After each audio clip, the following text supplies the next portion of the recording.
Welcome back, ladies and gentlemen. Today we're going to be talking about some pretty epic news coming out of the Hedera Hashgraph ecosystem that could have massive ramifications for this cryptocurrency project.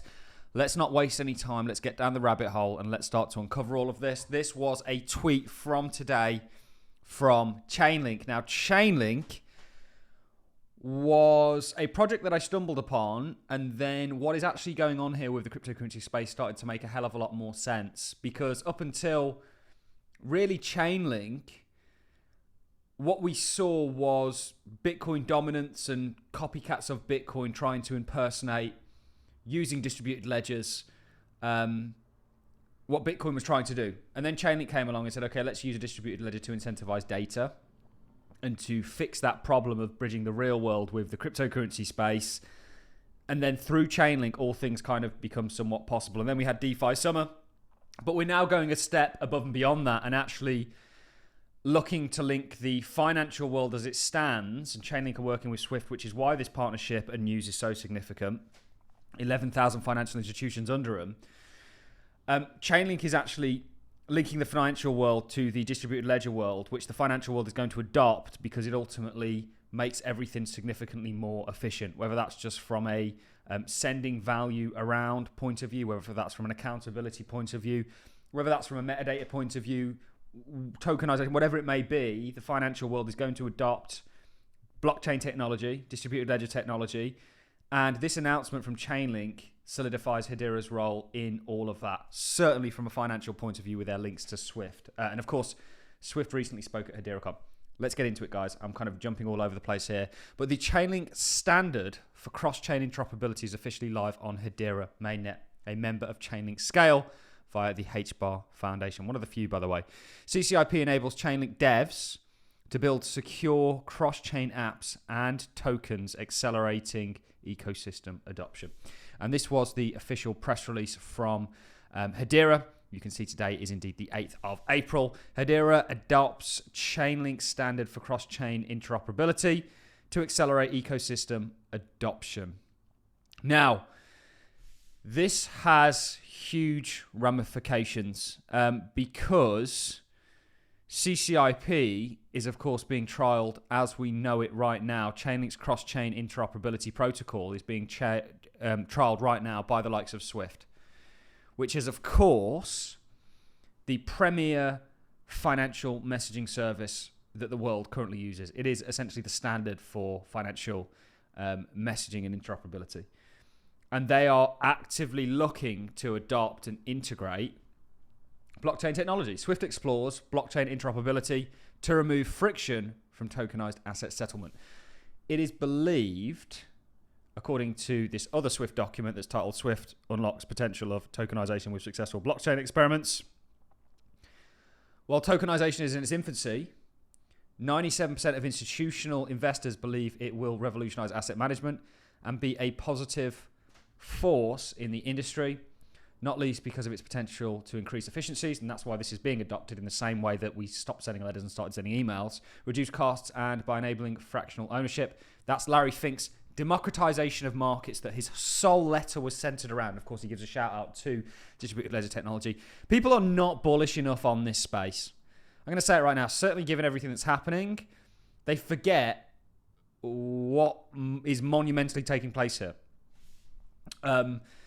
Open up opportunities for more investors, yeah, et cetera, et cetera. So to go back to this, or to perhaps stick on this, working with more than a dozen major financial institutions and market infrastructures like DTCC, which is the clearinghouse for quadrillions of dollars yearly, and Euroclear, and Chainlink, a leading Web3 service provider, Swift has successfully demonstrated that it can provide a single point of access to multiple networks using existing secure infrastructure, thereby significantly reducing operational challenges as investment requirements for institutions to support the development of tokenized assets.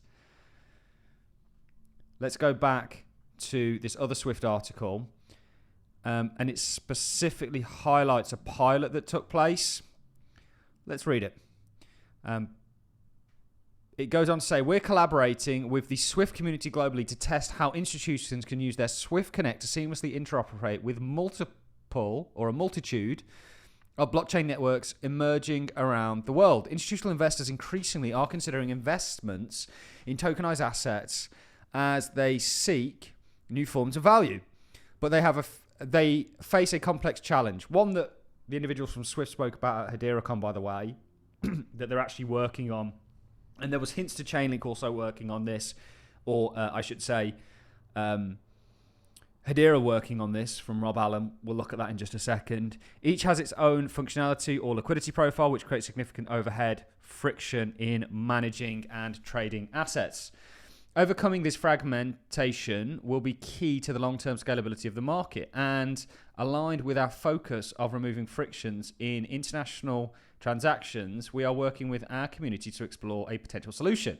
In a new set of experiments, we collaborate with more than a dozen major financial institutions and FMIs, including Australia and New Zealand Banking Group Limited, the largest over there, by the way, or second largest, I think, BNP Paribas, BNY Mellon, Citi, Clearstream, Euroclear, Lloyds Bank, Six Digital Exchange, and Depository Trust and Clearing Corporation, DTCC, to test how firms can leverage their existing Swift infrastructure to efficiently instruct and transfer of tokenized value over a range of public and private blockchain networks. You're going to want some things to be private, and you can use ZKs and things like this on public networks to enable that. But the internet is not private, it's public.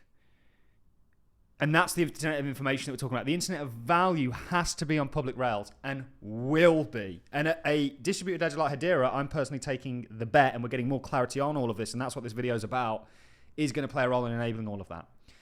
Chainlink, a leading Web3 service platform, will provide connectivity across public and private blockchains for these experiments.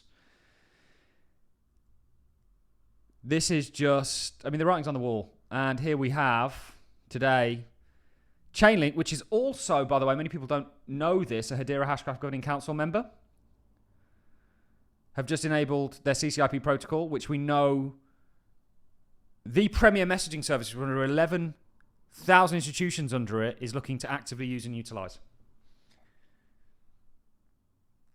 Just let all this sink in, guys. It is truly amazing what's taking place. Before we dive into a bit of price action, call me crazy, I'm as bullish as I've ever been, if not more so on Hedera than I've ever been. Before we get into some price action, let's recap on what an individual from Swift had to say at Hedera's recent HederaCon. Interoperability is a little bit more tricky, right? Because what we're seeing with stablecoins is this explosion of new types of financial instruments, which is fantastic, but it also increases complexity enormously. Yeah. And so how do you simplify that so you make sure that there's still a stable flow, right? And you make sure that everybody can access this, because right now that is definitely not the case, right? You certainly have different sectors that are using it heavily and some sectors that are not using it at all, but that should be using it. So I think in terms of, we've focused a lot on financial fragmentation and how to reduce that. And it's not just a story about one company doing it. It has to be a collaborative effort. One of the things that we're doing is working very heavily on digital public infrastructure. And this is interesting because this is the idea that you have institutions and you have governments which traditionally have not built payment rails, right? Payment rails are often built by the private sector and sort of backed up by the public sector. And now we see the public sector saying, oh, there's all these things going on. We actually have to be involved in this. And you see this movement of national payment systems, of different regulations about AI and DLT and stablecoins. We've done a lot of POCs, kind of live trials, to understand where the different pressure points are and where the frictions are and how they can be addressed. Yeah. And 2025, you've got a lot of live trials coming up, because we were talking to your team last week, and some amazing stuff coming up. And 2025, you've got a lot of live trials coming up, because we were talking to your team last week, and some amazing stuff coming up. Rob, who we've had the pleasure of talking to on a number of occasions now, sort of hinting at some things coming in 2025. We've obviously got news of CCIP. We know that Swift is actively looking to use and utilize CCIP. I think the writing is very much on the wall. And I think some of the news that we're going to get for Hedera this year is going to be mind-blowing. We're yet to see, and we are already, and I thought they might have already announced one today or this year. We're yet to see another governing council member take or come into effect. I think you're going to see multiple this year, and I think they're going to be pretty insane. And remember that you'll have to be actively looking to use and utilize Hedera. From a price point of view, guys, call me crazy. Despite everything going on, I'm unbelievably bullish on Hedera. And, you know, our accumulation zone is here. So how we're getting any kind of stick for buying Hedera down here, I have no idea. We ultimately think it's going into the multiple dollars, but that could be for an entirely separate video. On the smaller time frames, there is some interesting structure, certainly taking it off of the logarithmic time frame. You know, this could be a bit of a falling wedge. Go up to the 8 hourly. Like what we've seen previously, and obviously previously what I'm referring to is the last falling wedge that we called and got right here on the channel that ultimately led to the recent rally. You know, we could be looking to rinse and repeat that. So that is it from me, ladies and gentlemen. We want to share some pretty huge news that has major significance. On the surface, it just seems like another Chainlink and Hedera collaboration, but what they're actually doing and have now done is enabled Hedera to be part of what all financial institutions are now looking at, and that is using and utilizing distributed ledger technology through a connective tissue being CCIP from Chainlink. And Hedera is actually in a great position to do that. It is also ISO 20022 compliant, which is a messaging service that these financial institutions under the SWIFT system and more broadly have to adopt. And Chainlink is in compliance, or Hedera is in compliance with all of that to enable some of the things that these guys are piloting right now. That's it from me, guys. I'm going to love and leave you. I hope you enjoyed this content as much as I enjoyed presenting it, and I'll see you all in the next one. Thanks for watching, guys. See you soon.